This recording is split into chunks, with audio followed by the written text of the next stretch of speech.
Hello, everyone. Welcome back again. This is Cureton, Senior Journalist for XR Today, bringing you the latest and greatest from the VR, AR, and XR industries. Today we have on our usual Fantastic Four. We're going to be having on Jay Latta, Rory Greener, Kevin O'Donovan, Sammy Tauber to talk about the big news for this month. So it's a pleasure, everyone. Welcome back. Great to have you. Thank you so much. Okay, brilliant.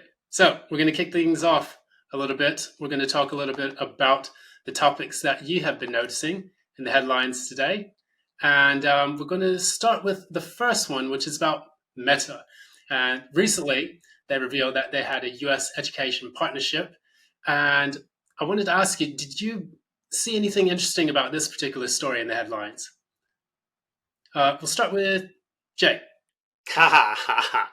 Well, of course, beside of the usual announcement, beside of people right now trying to figure out, I've seen Stanford is part of it, but honestly, I've not seen anything so far hands-on. The thing here is, it's like with politicians. When a politician tells you good morning, you should simply look out of the window if it's really a good morning. So whenever Meta is somewhere involved, I should be extremely careful. I mean, it's a very interesting and very important topic, but this company has proved again and again and again the wrong mindset. So yes, cool, great, we need such initiatives, but not with Meta. My take on this. No, I'm agreeing with Jay. Yeah, because it's great to see that they're trying to push forward the educational initiatives and, XR improves learning retention, yada, yada, yada. But I have to question, they say this is helping this whole vision of the metaverse, but it's still a walled garden and they're only as good as their engagement with their gamified experiences, their applications, the headsets themselves, and how to incentivize students and young people to see that Meta is the go-to for educational initiatives, especially with XR. So that is my questions, and also I'm thinking about safety as well. They had that latest version 57 update where they're removing the guardians and all of that, trying to give people more freedom. I'm thinking about cases like Pokemon Go and Niantic, and I think it comes down to basic common sense for humans. But it's an interesting question, how much responsibility goes to the consumer versus the company in terms of safety? Look, in order to have more acceptance and more innovation and lots of people trying stuff, it's good to get universities all chasing down this thing, because we'll see a lot of things. We need to see what the details are and what they're actually doing. Is it like one headset per campus? Is it thousands of heads? Whatever, right? How does this play out? So it's a good thing, but again, let's see how Meta execute and what it turns into. To Sammy's point, the update on Quest, that you can now kind of like walk around your house without having the guardian and stuff. So that does open up all sorts of new use cases and certainly in industry and stuff, rather than stuck in let's say the guardian setup that you have. And yeah, look, if I'm wearing that and okay, the pass through on tree is better because it's color. If I still fall over the dog or the table or whatever, I fall over the table. I could fall over the table looking at my phone as well. So, I don't think we'll blame them for that. That'll be just well, maybe someone in America might sue them, but I don't think they'll win that one. Yeah. I'm more than likely certain that's going to start somewhere in Los Angeles, the capital of lawsuits, basically. I was going to ask you a quick question about Rory. We talk a little bit about this initiative, and we see that this is coming right ahead of the MetaConnect 2023. So what are your thoughts on that? Do you think this is a good way for them to kind of push into a new vertical? Definitely, but I think there's but I think there's a few sort of other sides of this, really. You're seeing the same thing Meta and Microsoft are doing the same thing, which is trying to push use cases and client success stories leading up to Connect 2023 and Microsoft's 2024 AI and industrial metaverse roadmap. They're trying to really push those PR gears, start those PR gears. and really push out those success stories. However, with this particular use case of education, yes, there is a lot of interesting metrics and data in terms of retention and engagement. There's a lot of positives that come from the students themselves using this hardware. But I think there's two other sides of it that is maybe not being discussed so much. And that's the teacher side of things too. Teachers have a lot of responsibility in terms of organizing their students, their timetables within an institution itself. And already teachers have issues with IT networks in its own right, aside from the human elements that come into a teaching institution. So is Meta really onboarding these teachers correctly? We don't really know. And that's the only way any of this can be successful. And Sammy, to go back to your point about security, there's a lot of students using this who might be putting on not only sensitive teaching information, but these are young people using this. I think it goes up to sort of like K-12, university, and probably lower level education too. Are we ensured that teacher data and sensitive data is being kept secured, as well as these students on the platforms themselves? How are they being kept safe? What are the logistics of deploying VR in education? I don't know if that's really been put into place or outlined by Meta. It's a great sort of success story. And again, there is a lot of really good stuff that can come from that kind of immersive education. However, are the Nick Cleggs of Meta, are they really pushing out why this is in, or how teachers can use this, rather than here's a few applications that could be used for education? Are they hand-holding those teachers to use it because they need it? Because all of us probably know how to use a VR headset, but if you gave it to a teacher in an institution who's never used a VR headset before, now you've got to show 15 students or more how to use it and then organize those students within confines that are already high intensity. Is that even something that's doable at this stage? How are these vendors helping these clients get to use this equipment properly? I think there's a whole side, the whole behavioral side's a point that isn't being discussed. Yeah, I just want to add to that, to think about the concept of AI and are we planning our redundancy in terms of education, in terms of the concept of teachers? So, you have these applications and you have these virtual classrooms and applications to gamify learning. But, where are you learning from? Obviously, there's avatars and then there's intelligent avatars. And so are we planning the redundancy of teachers? The positive and benign outcome is that it's changing the zone of proximal development, so students can gamify their learning and surpass or go to their own standard with their own personal AI teacher. But what is that doing for the educational system in terms of the human teachers? Gamification is a very important part because we are living in an over-complex world. So the more you can experience it in a more natural way, the better it is. Key for education is adaptive learning, so that the whole input that you are getting, that it's adapting on how fast can you learn, how can you skip something, and so on. And here is the big danger. What I see, Meta has so far not convinced me that they take care of this kind of openness and teaching critical thinking. It's more to close you into a bubble. I do not think they will change their approach when it comes into education. The second thing is, especially in XR, we know already from Facebook and so on how much information they can get just from you liking something. Now imagine in spatial, in XR, how many informations they can get, how you are interacting. So many informations that are simply not their fucking business. And if I compare it, for example, I've been in the 80s in a high school in the US.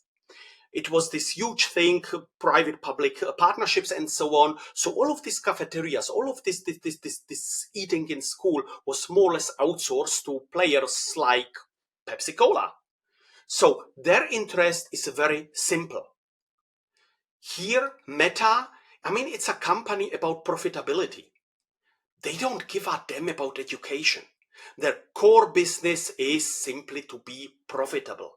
So here, to make everything a bit more, to trust them more, would need to be not just Meta, but we are several companies that are trying to find the best solution. So it's about transparency.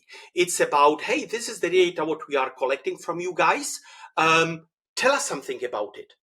Maybe even delete this data. This would be really something to repair the broken trust from the past. The approach right now, we are Meta, we do this, we are the good ones. No.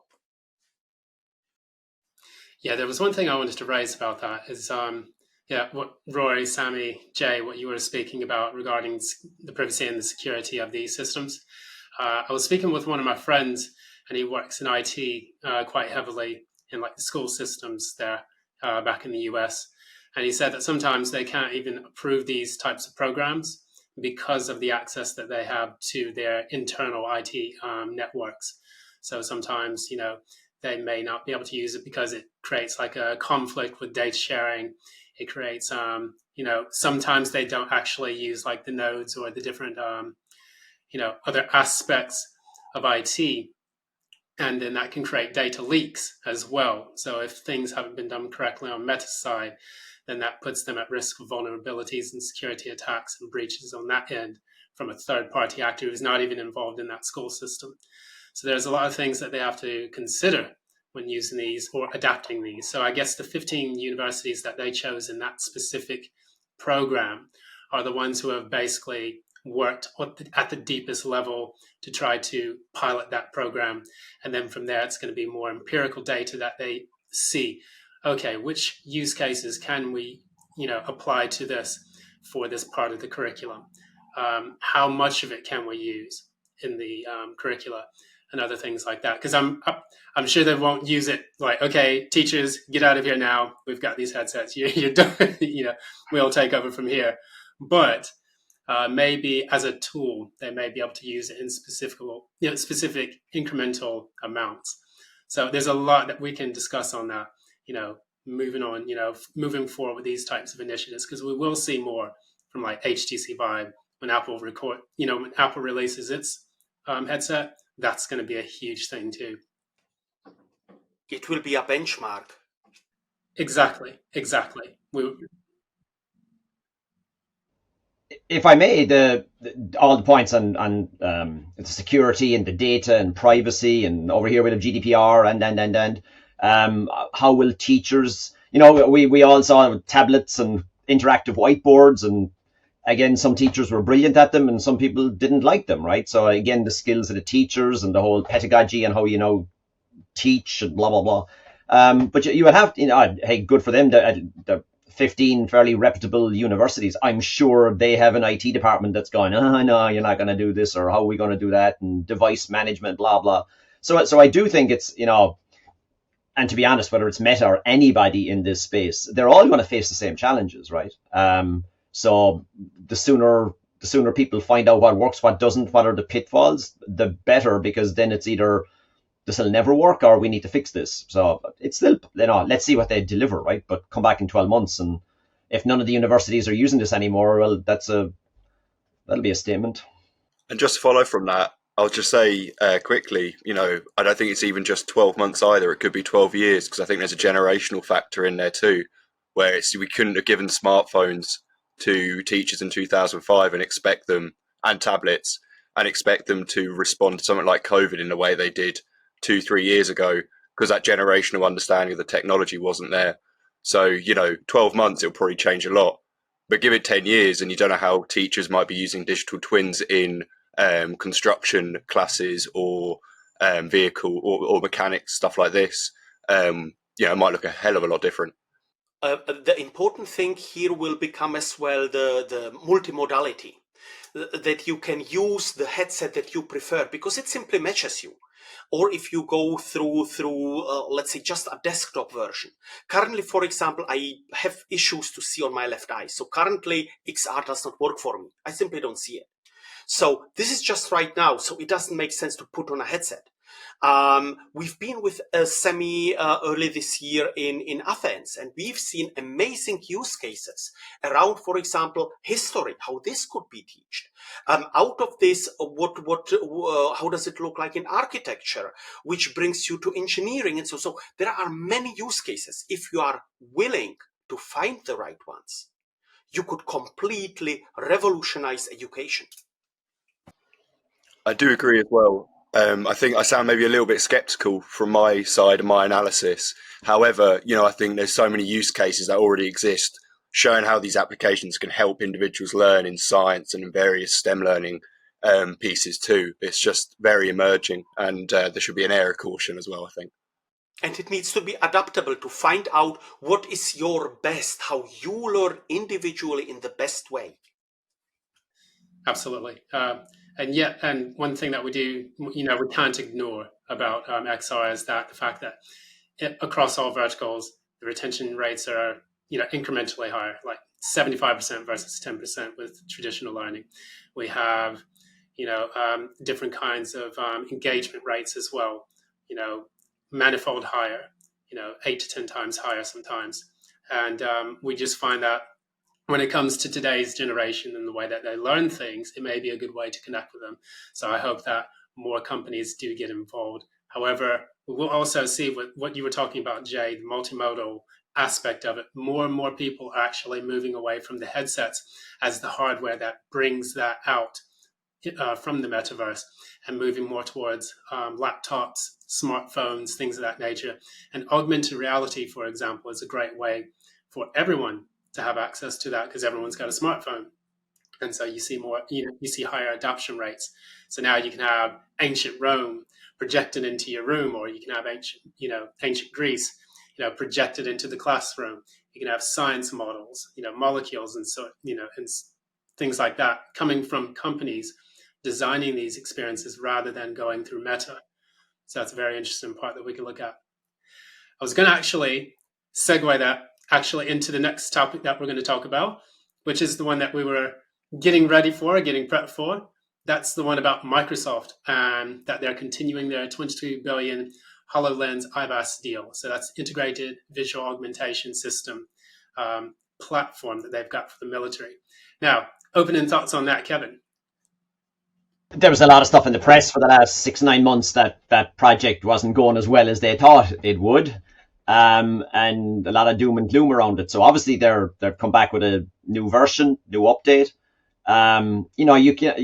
We all use VR headsets and augmented reality and blah blah blah. So you can imagine it I can't actually imagine it, but I can only speculate what it is to have something like that working in the field with the military. The roughness and whatever. So if they get it working there, then that'll be fairly solid tech, and the security on it should be fairly good and blah, blah, blah. So I think it's a way, it wouldn't be my kind of ideal use case for the stuff, but let's face it, military use cases often,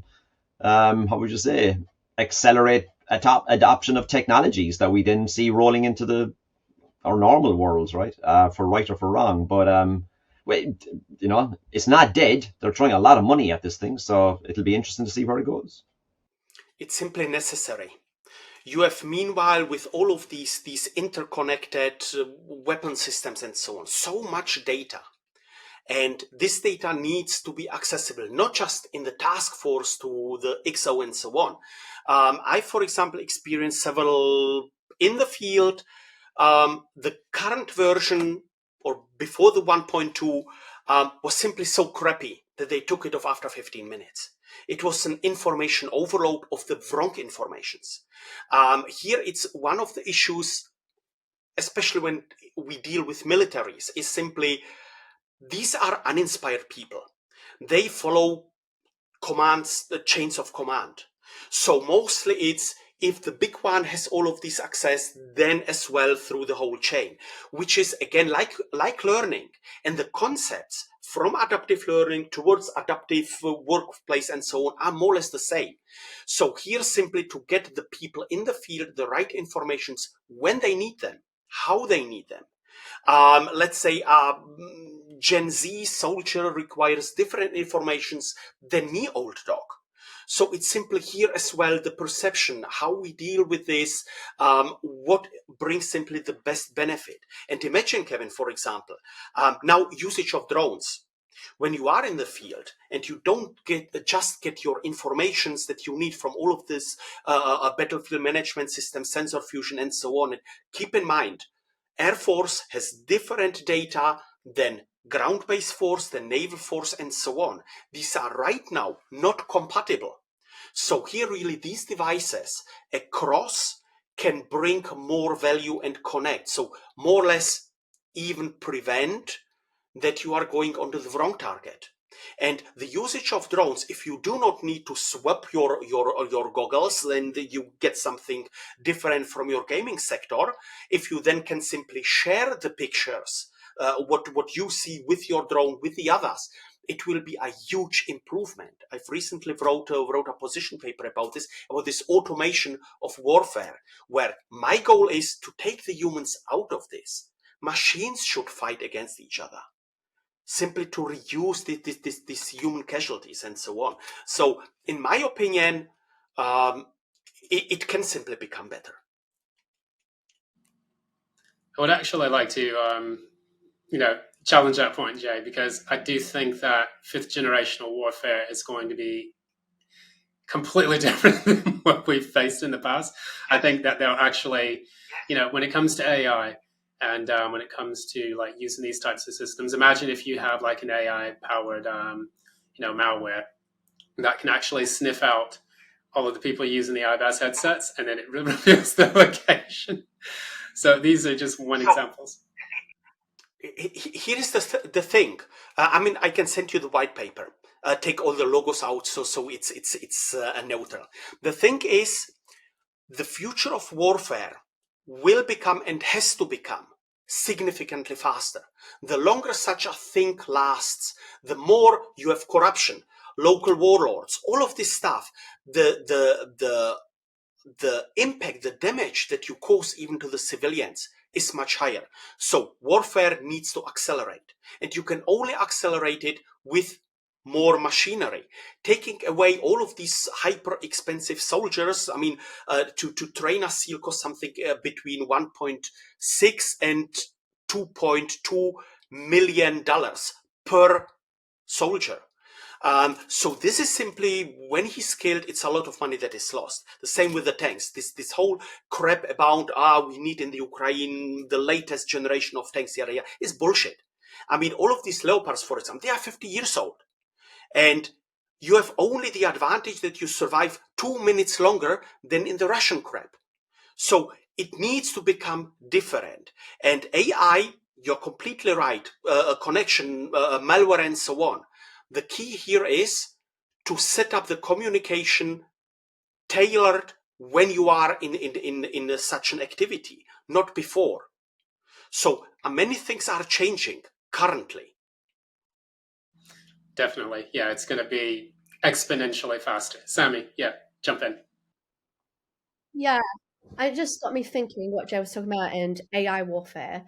Nick Bostrom's paperclip theory and that whole theory of goals and sub goals. That is, as a civilian, my concern with AI in terms of warfare, in terms of planned outcomes versus it subverting and literally, our concept of goals could be different. And I think this whole thing about HoloLens and the military, it's a deep question in terms of not just that one contract, but in just funding in general and having transparency and oversight. This is an obvious one about where our funding goes. If we're paying as civilians, to the military as well. And as we know, it always advanced the technology that they use in the military before it's distributed to the public. Look at the internet. You can't avoid it. Look, for the next decade, startups that can prove a dual use of their technology, the sexier they make it, the easier they will get money. The DoD has craploads of money. And I know that, Jay, looking at that, you will definitely see a lot more companies jumping in on this. If it proves lucrative, you're going to see Meta, you're going to see Microsoft, you're going to see HTC Vive, loads and loads of different companies, from startups to big guys, jumping in on the military complex, industrial complex. Roy, I wanted to ask you about this because this was the article that you wrote up. What did you think about it? And also, do you think that this is more like a white elephant project? And do you also see that the military is actually becoming a top vertical for people that they should be focusing on rather than just the enterprise? Yeah, I think there's a few angles. I think there's a lot of really there's a lot of ways you really have to think about this, just because of the specific use case and sort of various concerns, and then also just general questions that come along with it. However, I think what was already mentioned is the technology trickle down. Not just in terms of the army, but in terms of governmental projects anyway. Things like NASA, we wouldn't get Velcro, etc., etc. That sort of trickle down will happen. Should that be 22 billion of what may be public money? That's debatable, I think, as well. However, that trickle down will exist. Equally, the money will trickle down as well to the rest of Microsoft. Clearly this project wasn't going well when Microsoft HoloLens and its division was facing a massive shake-up. That makes makes a lot of sense why they weren't going to approve. The US Army wasn't going to approve a headset that didn't even have a sort of strong division this time last year because of various shake-ups and their Metaverse platform going down via AltSpace, etc. But now it seems perfect timing that the IVAS headset has been approved, as Microsoft quietly teased the industrial metaverse, and they do that, and they're planning that roadmap. What a surprise that it's all working out now with the US military contract, and they're getting more money in. Equally, if you look at some patents coming out from Microsoft, yes, they shouldn't be always believed, but the technology almost mirrors that in the IVAS. So it's clearly going to represent the next HoloLens headset if and when that comes out as well. But also we're talking about the use of the technology too, and in terms of soldiers on the field, improving targeting, things like this. The other side of it is also communications and communicating big data assets. The privacy of that is probably a main concern, I imagine, for the military. But I think there's more to it than just, how is this being used as a sort of extended HUD? How is this being used to give information from one part of the world to the other? I think that's another side of it. And I think there is a lot more emerging technology companies involved in military than we probably realize as well. That's just a matter of fact. So there's probably a deep relation between a lot of XR firms, startup, medium, or the biggest there are, having their hands in the military pie. I think that is 100% happening. And the two things really exist side by side. Maybe it's not a quote enterprise vertical, but it definitely has a massive effect upon it. Additional effect that now that everyone becomes aware of this military and civilian interconnection, that developers, if it's hardware, if it's software, that they could simply embed procedures, embed code, embed whatever to streamline, to maybe bring in a bit of moral into these devices. If you really do not want that something is used in this way, you increase the code, you do some kind of whatever geolocation, it doesn't matter. We will always find ways. So that if you do not want that your device is being used in a military way, you simply lock it out. Or that you embed some kind of code that does not allow to misuse a system, that it can be used in a military way, but not without verification, yada, yada. Semi mentioned more use of AI. I mean, what could become better than if we give more AI into politics, into militaries, and instead of sending soldiers somewhere, these two computers start playing chess with each other?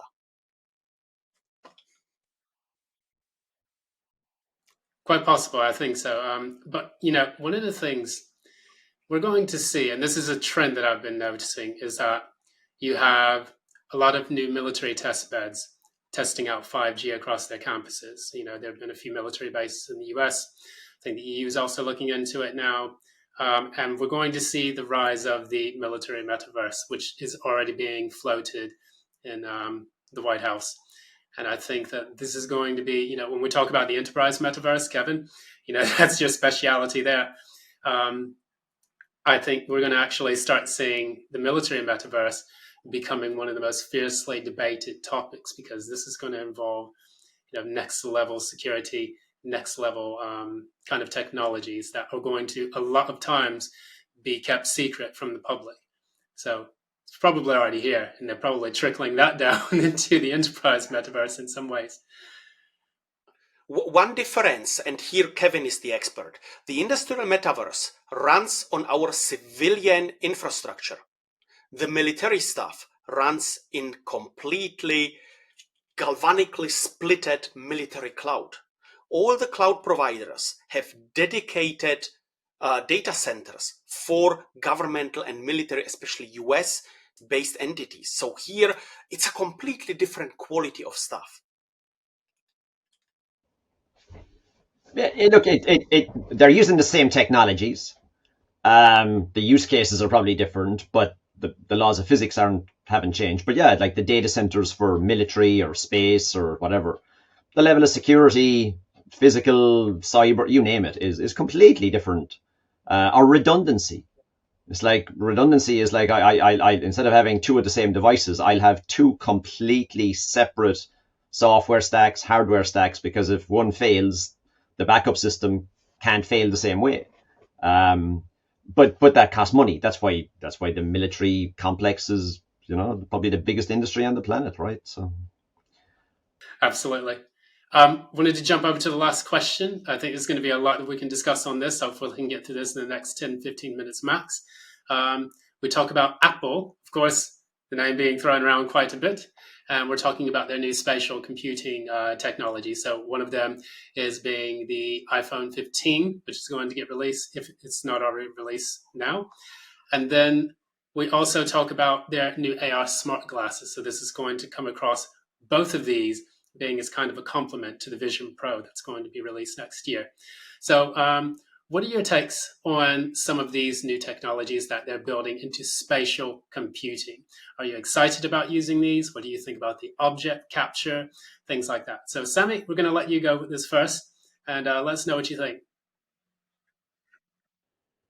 Yeah, I mean, I'm an advocate as a consumer for Apple, anything that can make my life easy and create incredible content. So on the base level, there's that. I think it's great that they're doing the object capture. Obviously, it is still like arguably part of this walled garden ecosystem. That's Apple for you. I've been using apps like Reality Scan app that works and integrates with Unreal Engine, which is fantastic. You can turn any high quality 3D model and import it into the engine. The difference now is Apple with their Vision Pro headset, which is very expensive, hence why they're talking about, a lower cost AR glasses, but they have a whole ecosystem with their software apps to basically create content for the spatial computing and spatial recording era.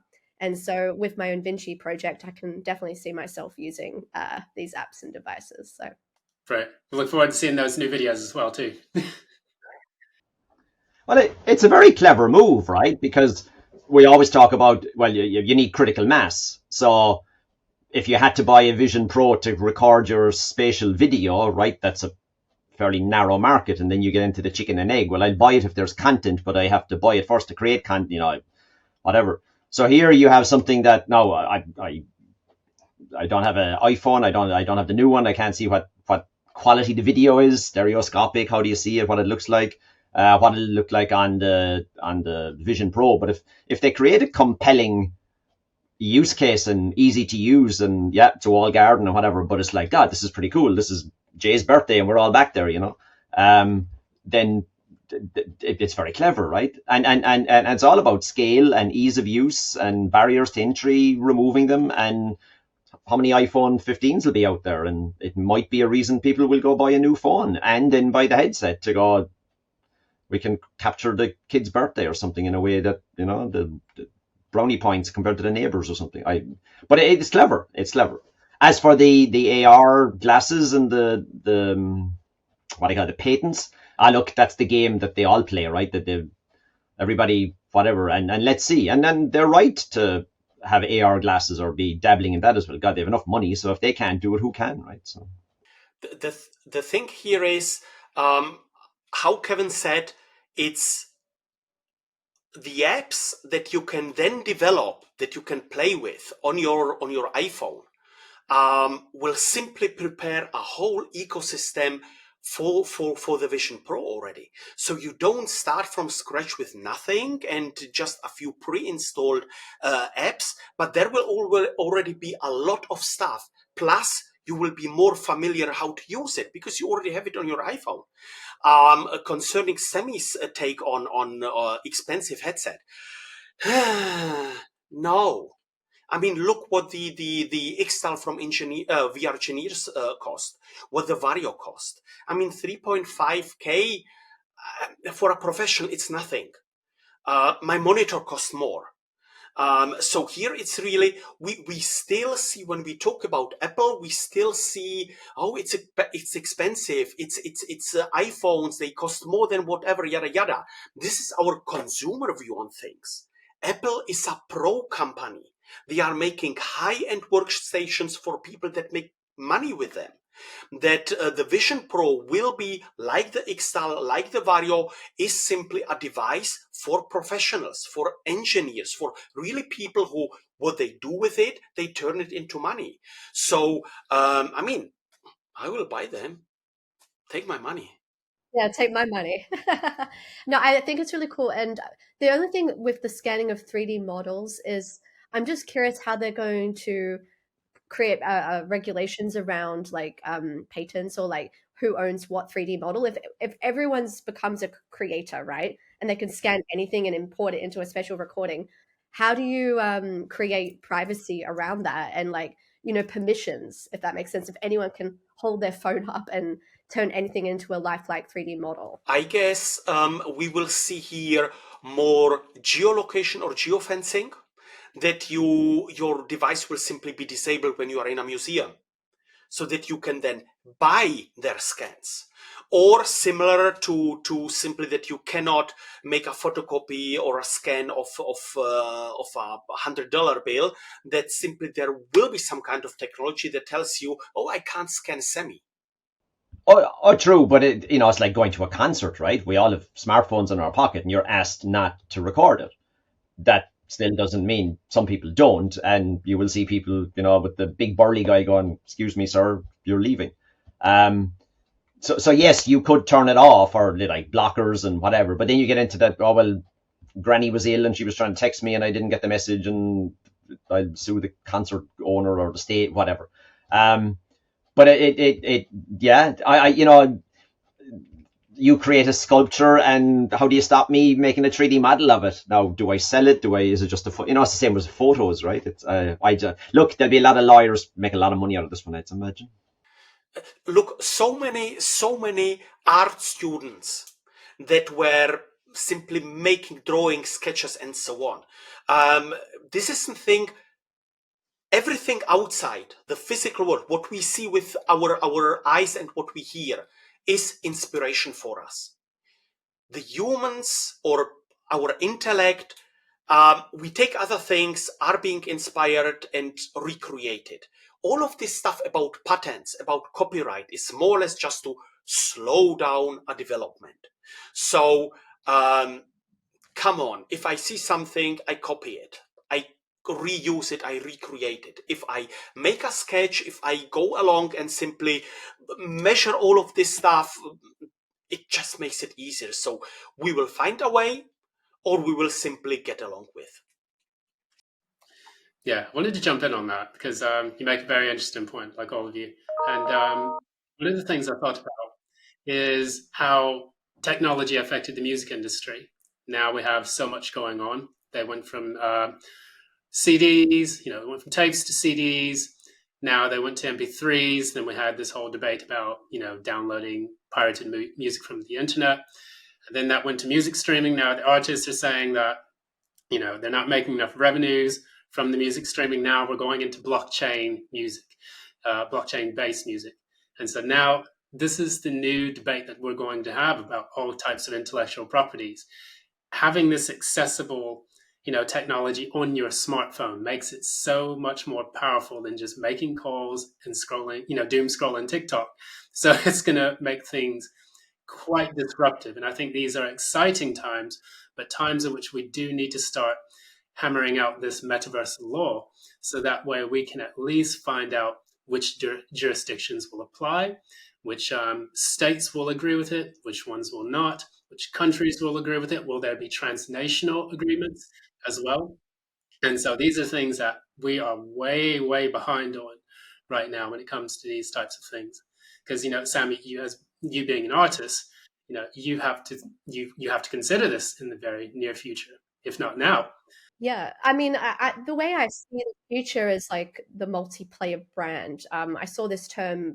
She's an incredible woman. Her name is Zoe Scarman, and she talked about this concept, and I quite agree with it. It's like the concept of you still got IP, and it's the closed blueprint, but then you have the open, which is the interoperability. It's the co-creation. It's the new form of user-generated content, and then this relates to the whole Apple movement with the spatial recording, and anybody can create content and overlay it and contribute to the overall brand and IP architecture. And then you have the whole thing of AI and NPCs and licensing for AI and voice and imagery. And so it is an exciting and brave new world as an artist. And I think there is a difference between art in general and art with a capital A. I think there's something about human creativity that is connected to this source energy that's authentic. But that being said, art is still, taken from lots of sources, even as a human. So it's one of those gray areas. But being in the trenches of it all, it's a very exciting time to navigate with all of this new technology. Art, one essential part between just a creator, so someone who rechooses content, and an artist is that the artist brings his own emotions. It's his or her interpretation. And this will simply still stay a differentiation. So we will have a lot of semi-professional, more beautiful content, because every wannabe will, through LLMs and so on, make it far better. But the true artist will still bring this extra spark into it. So the value here will stay. It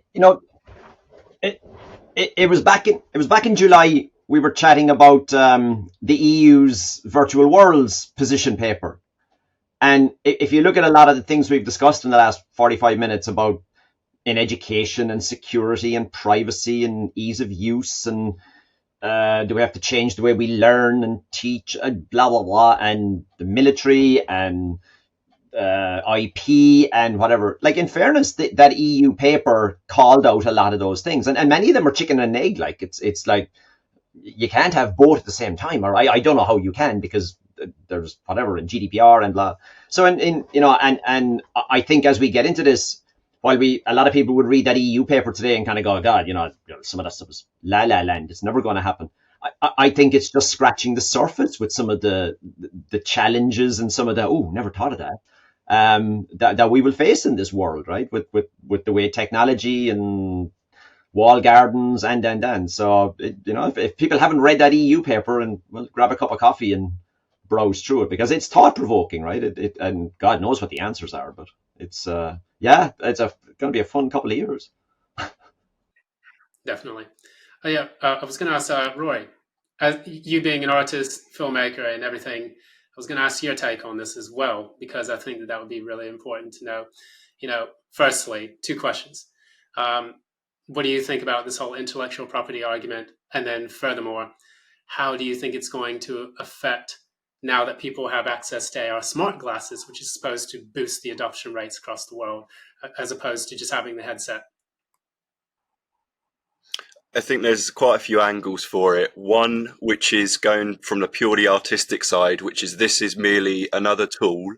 And I do think the individuals who look at, say, whether it be real-time 3D scanning, whatever brand you want to put that under, as well as, say, AI, these are simply tools. And you look at some people at the moment who are using these tools correctly to express themselves uniquely. Those are the ones you're seeing really in the papers and raising some of the new questions that Kevin is mentioning, whether that be using AI to win an art competition, that's kind of just proving a point, or people using AI to create a unique video based on AI photos or video clips in its own right. people are using these tools creatively, and I think you give it a couple more years, you're going to see some really unique stuff come out of here. And I do think the people who are going to be left by the wayside are the ones who are saying, don't touch it at all, it's terrible. And I do feel like most of the people who are worried about copyright, for the most part, are probably massive companies who are getting enough money anyway. It's these massive music labels who aren't paying their artists enough on Spotify in its own right. I don't know if we should be listening to them. We should be allowing this new breed of creativity. On top of that, you also got it's a revolution of accessibility to art. So say, for example, the revolution of filmmaking, you've got the 90s up until the current time, where we got film cameras becoming more universal in the home, from VHS cameras to your iPhone. That makes everyone an artist, everyone a filmmaker, photographer, etc. On top of that, you've got editing software you can do it on your phone now, when in the 80s or 70s you had to use a Steinbeck film editing machine, which is completely inaccessible. So these tools are merely making real-time 3D content creation more accessible. I'm sure if you went to any iPhone 15 user and asked them to make something on Unity or Unreal, they couldn't, because it's pretty hard. However, if you gave them an iPhone and said you can make a 3D model with your camera, done, easy. That just makes that whole space more accessible to more people, which leads to more content creation.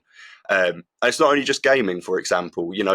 Real-time Unreal's reality scan is used in the film industry. If you watch a lot of films now that are using virtual production backdrops, they have reality scanned objects in the background of those virtual scenes. It's already being used by creatives professionally and at a amateur level. And anyone saying that this technology is really going to hamper that is probably putting their focus in the wrong direction. I think you see big companies use things like AI and other emerging stuff well. Coca-Cola had a brilliant AI generated advert that was doing the rounds. We should really be championing that use case and that example. And then once again, going back to Apple, with this idea of it costing a lot of money and being inaccessible to perhaps a amateur level, maybe not professional and developer level, perhaps at a wider level, is also debatable, because their SDK is free online.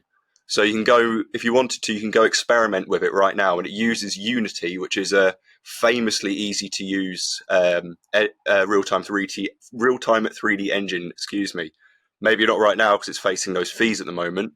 But equally, Unreal is just today or yesterday, Unreal is jumping on the Apple Vision Pro, and you can now develop, or you can soon develop stuff using Unreal on the Apple SDK. So, I think it's really about leveraging these tools, and the most creative and the most technically profound are going to use these tools correctly.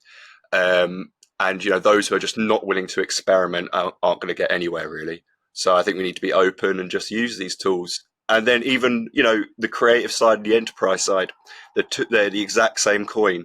When the people who are going to start experimenting today are probably going to get ahead tomorrow. I just want to add to that, because I've been experiencing all of these technologies. I started off as a music producer and learned, I was inspired by this Australian artist called Flume, who ended up making hit songs from his bedroom, starting on Fruity Loops, then on Ableton Live. It was his story. He was from the Northern Beaches, the area I was from, and that inspired me to get into music production. I taught myself Ableton Live and figured and then I taught myself mixing and mastering, and had access to all these emulations of hardware that were virtually similar quality, only a tiny bit of a difference, such as UAD plugins, to create basically a similar sort of sound. And then Unreal Engine came along, it was free, and I was teaching myself that, but I was not an animator. And then I'm very thankful to Apple, because they had the AR kit for the 52 blend shapes. So you could literally, that's how I animated Vinci, with motion capture. And then I started off with Rococo, and then Xsense sent me a suit. But then here comes along Move AI and Disguise. Don't need fancy suits. Basically, the cameras can track you, and you have the motion capture. So as a creator, it's very exciting and very freeing and very liberating that we can get to this high quality level content literally from our bedrooms. It's amazing times, isn't it? Really, really appreciate everyone's commentary on these types of things. This is what makes the Big News Show, I think, a fantastic platform for discussing these things, for the now and the future. So we're going to have to wrap things up because we're running low on time. But Once again, everyone, we've been speaking to Jay Latta, Kevin O'Donovan, Samantha Tauber, and Rory Greener. And once again, thanks for joining us. If you'd like to see more conversations like this, please follow us at the XR News hashtag on Twitter and LinkedIn. And I'm again your host, Damon Cureton, Senior Journalist, XR Today. Until next time, see you around.